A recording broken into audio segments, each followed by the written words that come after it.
As we gather before the Lord, we come with hearts filled with gratitude. We thank the Lord for the gift of this new day. We thank the Lord for everything that He has done in our lives, for all the graces, for all the blessings that He has bestowed on us. We thank the Lord above all for being with us, for guiding and protecting us at every step of the way. In a way, Lord, You have been there for us when we needed You. You have shown Your hand and You have guided us all along the way. As we spend these few moments with You, we ask You, Lord, to calm our minds and our hearts. There may be various feelings, various emotions that are deep down within our heart. We ask You, Lord, to calm all these feelings. We offer all our worries and anxieties to You, O Lord. Take care of them, Lord, and give us the peace that we require. As we come before Your presence, O Lord, we ask You to be with us, to guide us and protect us. We also bring to mind all those who have asked us to pray for them. We offer up all their prayers as well as our prayers to You, O Lord, as we begin to contemplate and reflect on this gospel passage. Today's gospel passage invites us to reflect on the effects of fear in our lives. Does fear paralyze us? Does fear render us incapable of speaking the truth? Do I need to find my inner voice, reflecting on my baptism? Have I ever had a sense of being reborn, of any radical change in my life? Has there been a major transformation in my life as a result of my being baptized? What are my dreams of being reborn? How different might my life be? Let us reflect on these questions as we enter into our prayer, as we enter into the reflection on today's gospel. Let us spend a few moments in silence reflecting on these questions. Let us see how we have been transformed and how God has made us His children through baptism.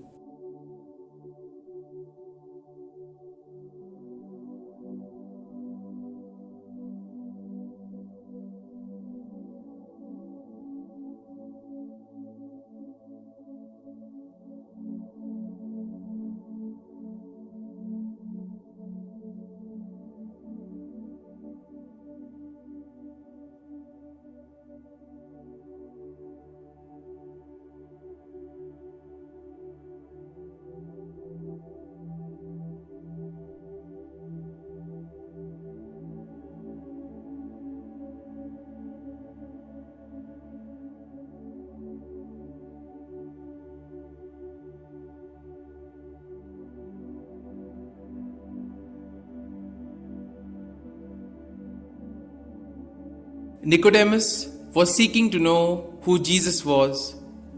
He went by night, probably because, being a Pharisee, he was afraid to do this openly. Yet, Jesus welcomed him and took him very seriously.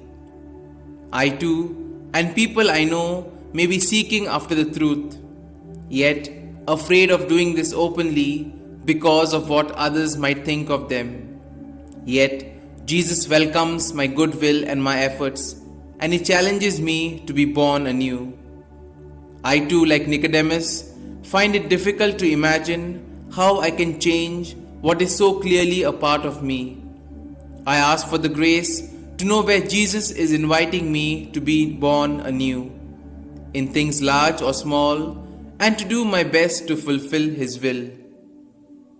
Cautious Nicodemus is spiritually as well as physically in the dark. Christ's words light a slow burning wick that will blaze into light at the most unlikely time. After the crucifixion, when everything seemed over, Nicodemus declared himself coming to the garden tomb bearing myrrh and aloes. We pray always in the Spirit, recalling the words of Pope Francis. The Holy Spirit alone gives us the strength to change our attitude, to change the history of our life, and to change our belonging. Nicodemus was a logical and reasonable man. He was prepared to give time to considering what Jesus said. Yet, his logical and reasonable habits came against him. The idea of being born again confounded him, and he failed to see how he could achieve what Jesus suggested. But Jesus was not suggesting that he do anything. Just as a baby is not born of its own efforts, Jesus was inviting him and us to relax, to realize that we are held by God. Our origin is in the God. It is God who brings us to life. It is in responding to God's call to life that we will come to life. The Spirit of God is everywhere. Let's allow ourselves to be surprised by the Holy Spirit. The Holy Spirit is the gift of God, and wherever we find joy, peace, compassion, justice, and anything of life, there we will find the Holy Spirit. Prayer is our opening to the Spirit at prayer time and afterwards. Night time can be a good time to pray. The busy world is quieter then, and we are less likely to be disturbed. The night carries its own rich mystery too, which helps us to compose ourselves within the mystery of God. Monks pray in the night all their lives.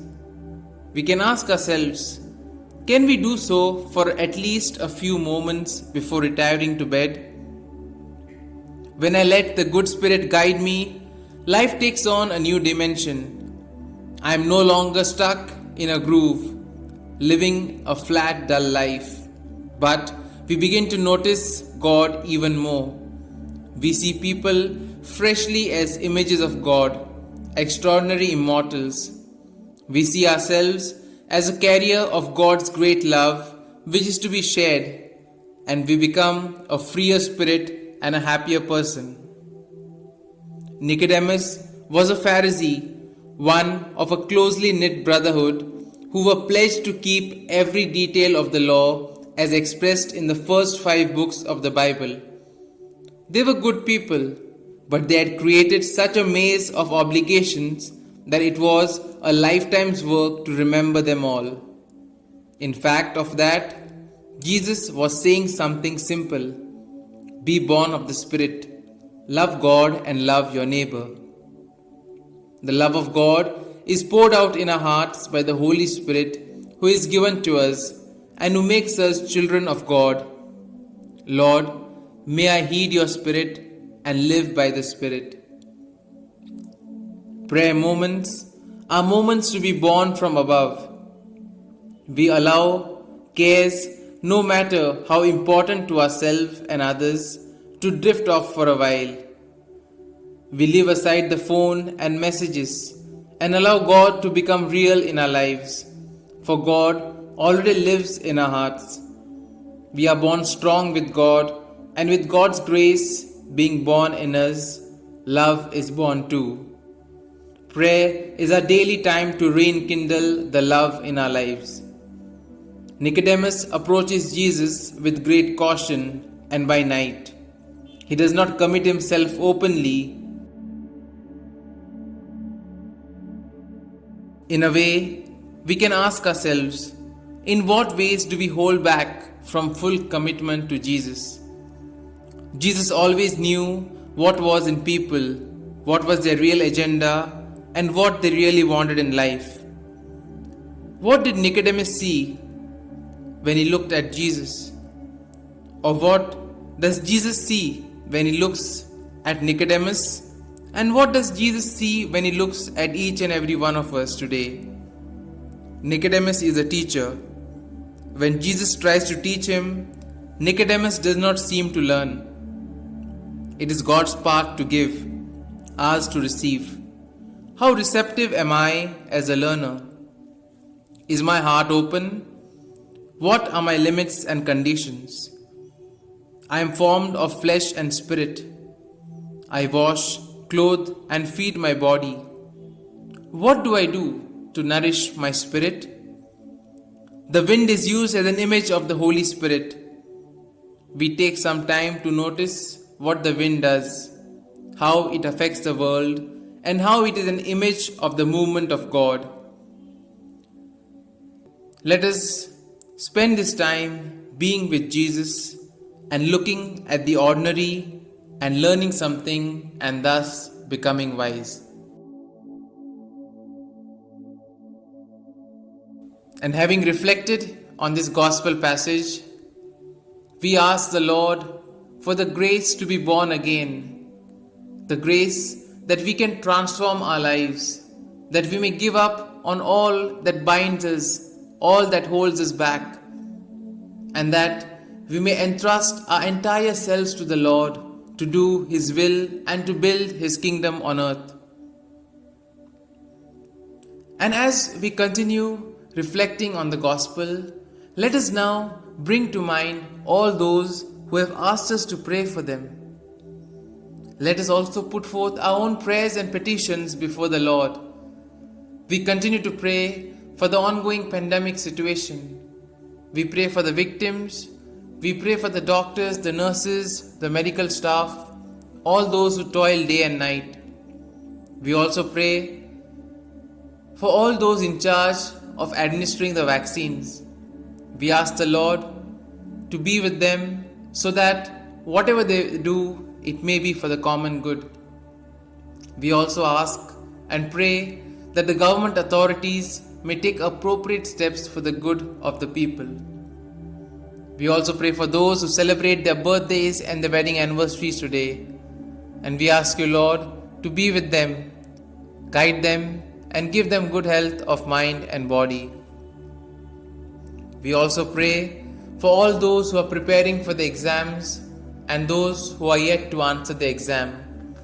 We ask you, Lord, to be with them so that all their effort and hard work may bear fruit. We also then pray for all those who have asked us to pray for them.